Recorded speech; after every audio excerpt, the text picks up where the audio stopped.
Board संशोधन विधेयक 2024 पर चल रही संयुक्त संसदीय समिति यानी कि जेपीसी की प्रक्रिया ने आम जनता को, खासकर मुसलमानों को जोरदार तरीके से आकर्षित किया है, क्योंकि वक्फ संपत्ति मुसलमानों के ईमान का हिस्सा है, मजहबी पहचान का एक जरूरी हिस्सा है। इसलिए जेपीसी ने वक्फ बोर्ड को लेकर आम जनता से सुझाव मांगा था, जिसके बाद क्यूआर कोड अभियान चलाया गया था। दोस्तों, देश भर के तमाम मुसलमानों ने जमकर अपनी राय भेजी। इस क्यूआर कोड के जरिए भी भेजी गई राय दोस्तों मुसलमानों की इस बिल के खिलाफ देश भर के मुसलमान खड़े हो गए।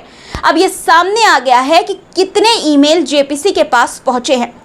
दोस्तों, वक्फ बोर्ड संशोधन के लिए इतने सुझाव आए हैं कि पढ़ने में ही महीनों बीत जाएंगे। वहीं जेपीसी की बैठक में बवाल भी हुआ है। बीजेपी और विपक्षी सांसद आपस में ही भिड़ गए। पूरा मामला आपको बताऊंगी दोस्तों, लेकिन पहले ये कहना चाहती हूं कि अगर चैनल को आपने सब्सक्राइब नहीं किया है तो जरूर से कर लीजिए, इसी तरह के मुद्दों पर अपडेटेड रहने के लिए। आदाब, नमस्कार, मेरा नाम है मिसबा खान और आप मुझे द पिलर इंडिया पर देख रहे हैं। दोस्तों, वक्फ अमेंडमेंट बिल 2024 पर जेपीसी की मीटिंग जारी है। आज भी मीटिंग हुई। इससे पहले 19 सितंबर को हुई मीटिंग में all India Muslim personal law board ने जेपीसी की मीटिंग में खुलकर अपनी बात रखी। मुस्लिम पर्सनल लॉ बोर्ड को 4 घंटे से ज्यादा बात रखने का मौका दिया गया।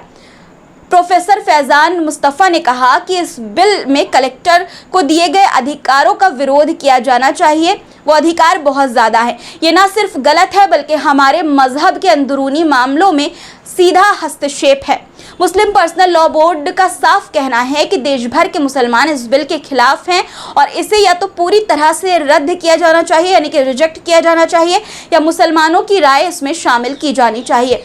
मुस्लिम पर्सनल लॉ बोर्ड ने यह भी कहा दोस्तों कि 5 करोड़ से ज्यादा मुसलमानों ने ईमेल भेजकर इस बिल की मुखालफत की है।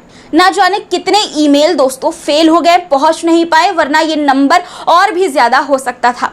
दोस्तों, संयुक्त संसदीय समिति की टीम अगले कुछ दिनों में बेंगलुरु, अहमदाबाद, हैदराबाद और चेन्नई का भी दौरा करेगी और वहां के लोगों से बातचीत भी करेगी। वक्फ बोर्ड के लिए दोस्तों जो अमेंडमेंट बिल आया है उस पर लगातार बहस जारी है। इस बिल के विरोध में बढ़ चढ़कर आप मुसलमानों ने हिस्सा लिया, मेल किए, जिसका असर दिखाई कहीं ना कहीं दे रहा है। जेपीसी ने मुस्लिम पर्सनल लॉ बोर्ड को 4 घंटे से भी ज्यादा इस पर बात रखने का मौका दिया। ये आपकी ही ताकत का दोस्तों नतीजा है। आपको बताना चाहती हूं कि खबरों के मुताबिक 18 सितंबर 2024 तक समिति को 91,78,419 ईमेल प्राप्त हो चुके थे, जिसमें से इनबॉक्स की क्षमता केवल 33,43,404 ईमेल तक सीमित है। 12,801 ईमेल अटैचमेंट के साथ प्राप्त हुए और 75,650 ईमेल स्पैम फोल्डर में हैं। साथ ही लगभग 30 लाख सुझाव पत्र भी लिखित रूप में दोस्तों भेजे गए हैं, जो विधेयक पर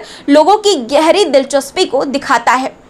ईमेल और लिखित पत्रों के जरिए 1 करोड़ 20 लाख से ज्यादा सुझाव समिति के पास आ चुके हैं। समिति के चेयरमैन जगदन बीका पाल ने लोकसभा स्पीकर से मुलाकात कर ईमेल और लिखित पत्रों को अध्ययन करने और रिपोर्ट तैयार करने के लिए अतिरिक्त अधिकारियों को दोस्तों उपलब्ध कराने का अनुरोध किया है। वहीं अब खबर है कि वक्फ संशोधन विधेयक पर जेपीसी को भेजे गए ईमेल की कुल संख्या 5 करोड़ से अधिक हुई है। ये सिर्फ एक आंकड़ा नहीं है, ये इस बात का सबूत है कि देश का मुसलमान इस बिल से नाखुश है और इसे अस्वीकार यानी कि रिजेक्ट करता है। सोचिए दोस्तों, 5 करोड़ से ज्यादा ईमेल इस बिल की मुखालफत में जेपीसी को भेजे गए। ये सिर्फ एक विरोध नहीं, ये हमारी धार्मिक आज़ादी की मांग है। और जो लोग सोचते हैं कि ये सिर्फ कुछ लोगों का मुद्दा है, उन्हें ये नंबर बताने चाहिए, क्योंकि ये कौम की आवाज़ है। आपको बता दें कि थर्सडे को वक्फ संशोधन विधेयक पर संयुक्त संसदीय समिति यानी कि जेपीसी की जो बैठक हुई दोस्तों, उसमें सत्ता पक्ष और विपक्ष के सांसदों के बीच तीखी नोकझोंक भी हुई।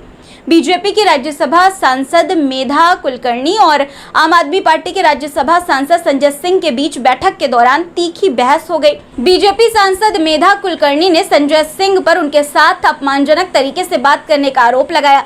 समिति के चेयरमैन जगदन बीका पाल के हस्तक्षेप के बाद लंच ब्रेक के दौरान संजय सिंह ने मेधा कुलकर्णी से माफ़ी मांगी, लेकिन मेधा ने मांग की कि माफ़ी सार्वजनिक रूप से बैठक में ही मांगी जाए। इस विवाद ने दोस्तों बैठक के माहौल को काफ़ी गंभीर बना दिया।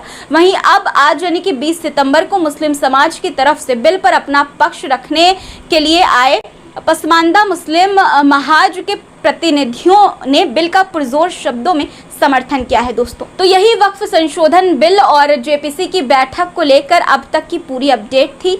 हम यानी कि द पिलर इंडिया की टीम इस मुद्दे पर लगातार नजर बनाए हुए हैं और आपको हर अपडेट देते रहेंगे, इसलिए चैनल को सब्सक्राइब कर लीजिए अगर आप इस मुद्दे से जुड़े अपडेट्स चाहते हैं। और आपकी राय हमें कमेंट बॉक्स में ज़रूर बताइए दोस्तों, आपकी राय बहुत ज़रूरी है जानना हमारे लिए। फिर मुलाकात होगी दोस्तों कुछ नए मुद्दों के साथ, तब तक के लिए अपनी रखिए ख्याल और मुझे दीजिए इजाज़त। धन्यवाद।